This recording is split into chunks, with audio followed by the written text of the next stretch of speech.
Hey Psychogoers, this is part 2 of 5 myths about autism. If you want to watch part 1, check the link in description. With that said, here are 5 myths about autism written by our autistic specialist writer and based on research into the most common myths among the public. Number 1. The empathy myth. On any list of autistic traits, communication and emotion will be mentioned.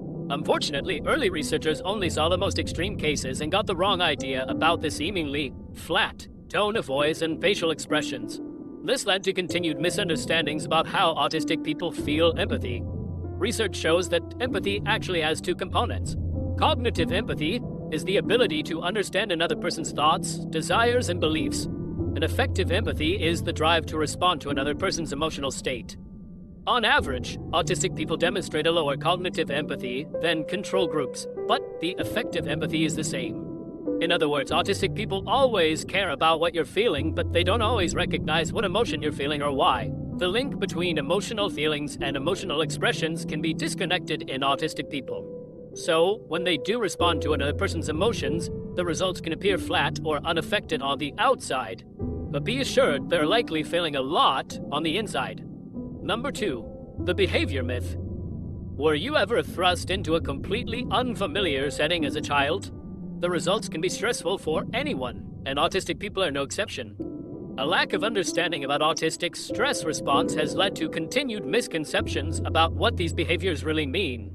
In the ignorant early days of autism research, autism was mistakenly thought to be a variation of schizophrenia and defined by negative behaviors.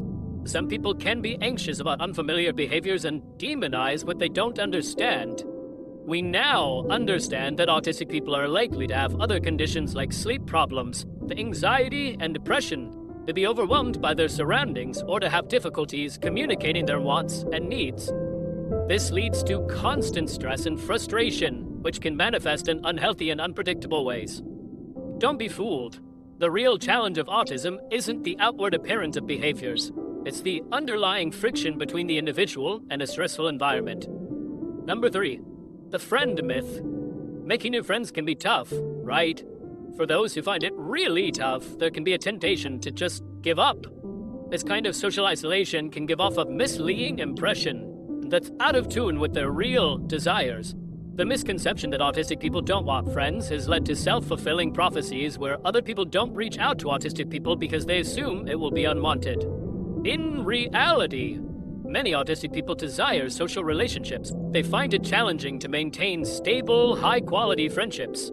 Even worse, a majority of autistic adults have reported that their childhood interactions included traumatic events, exclusion, and bullying, which can lead to self-isolation. Out of fear, autistic people feel loneliness like everyone else, but creating meaningful connections requires supportive friends with a true understanding of autistic differences and needs. Number 4. The intimacy myth. If making new friends is tough, finding a partner is even tougher. There's a similar misconception to the previous one that can lead to even more ignorance of autistic people's wants and needs.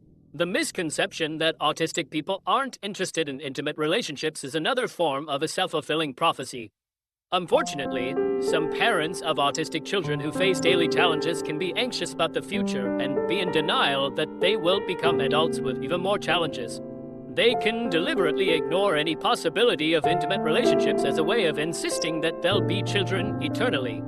By refusing to give them any awareness or guidance, these parents set them up for failure and sabotage any possibility of adult relationships, which gives off the wrong impression. In reality, autistic people desire intimate relationships like everyone else, but they're exhausted and confused by the complex expectations and interactions involved.